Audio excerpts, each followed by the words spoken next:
बलिया के बाजार बलिया के बाजार चल सखी पैदल वे।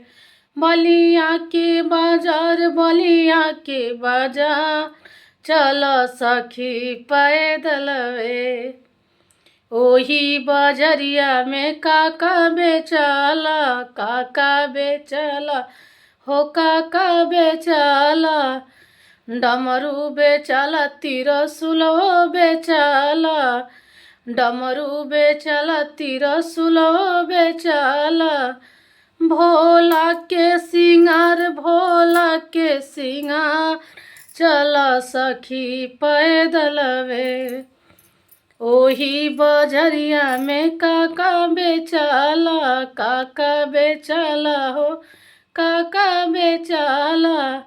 भंगिया बेचला सिरफलो बेचला भंगिया बेचला सिरफलो बेचला। भोला के आहार चल सखी पैदल वे।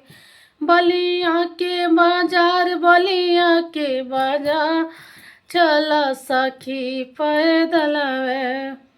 वीडियो पसंद आई तो वीडियो के लाइक कमेंट शेयर करम जा और पेज के फॉलो कर देम जा।